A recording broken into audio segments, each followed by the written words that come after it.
The following is a presentation of the North Georgia Mountains History Center.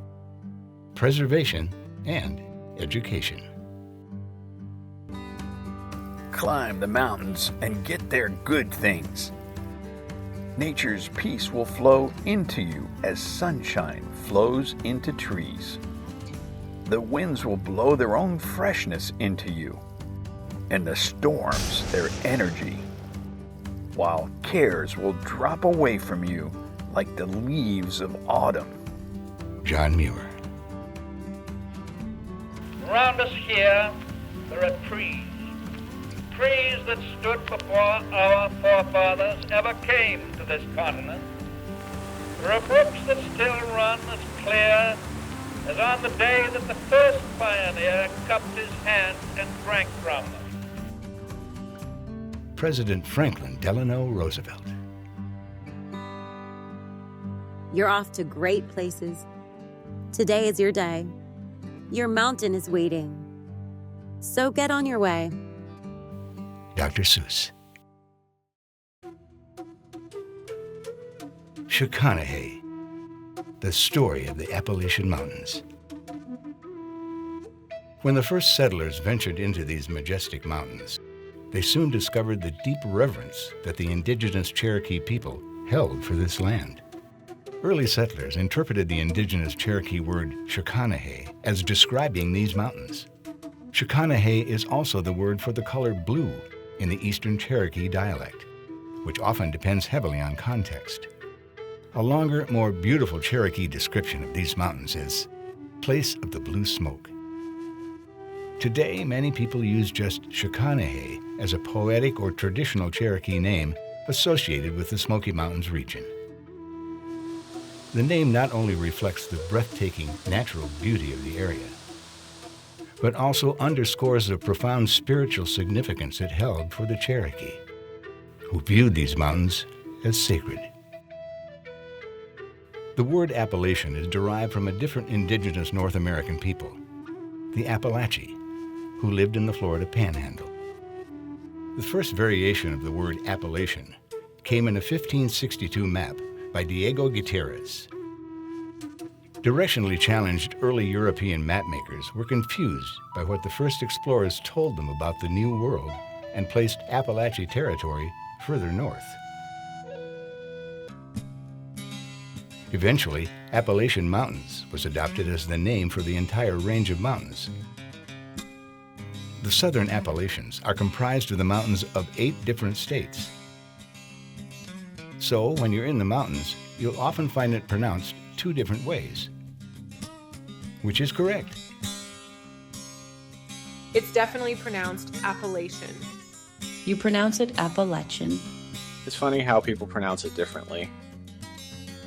Well, it's pronounced Appalachia in the northern parts of the mountain range, as well as by geologists and cartographers. The only way to say it is Appalachian. I've always said Appalachian. My family has been here for generations. It's Appalachian. So which is the right way to pronounce it? Oh man, it is definitely Appalachian. But it's also proudly pronounced Appalachian in the central and southern parts of the mountain range. How you pronounce it instantly identifies where you learned how to pronounce it, and both are correct. Today, when you sit in a place of comfort, contemplating those enchanting misty mountains in the distance, you may not know it, but you are gazing at some of the oldest mountains in the world. The mountains formed more than 300 million years ago when the 2 continental plates crashed into each other. Continental plates are vast areas of land that float on the Earth's superhot mantle. For more than 1 billion years, they've bumped into each other again and again with monumental effect. 300 million years ago, you wouldn't recognize the Earth's continents at all.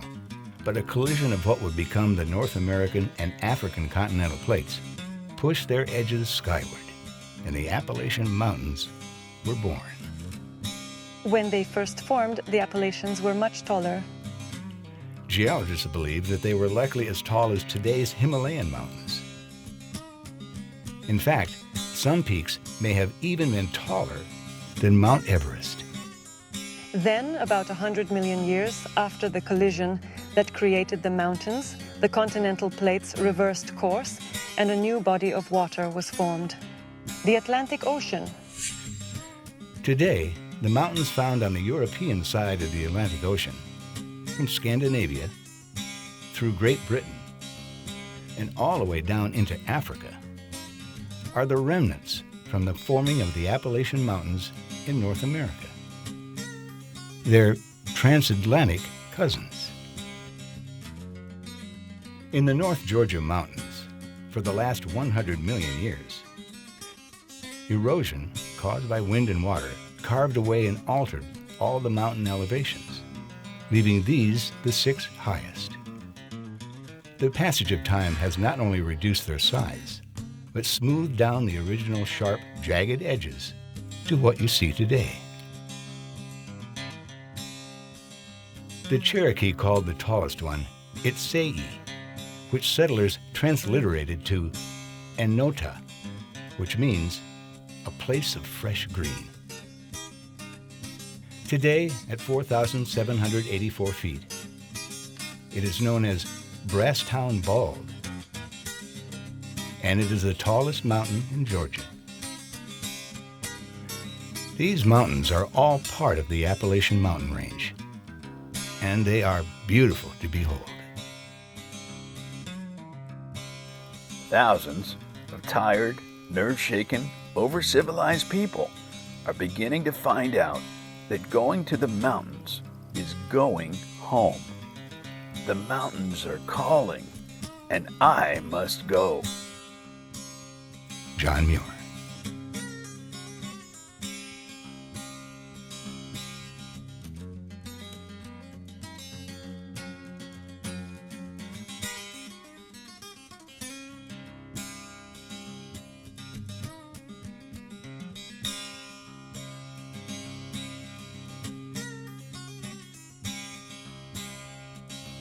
The North Georgia Mountains History Center. Let's make history by preserving our heritage and building our future. Visit our website for further information on how you can help.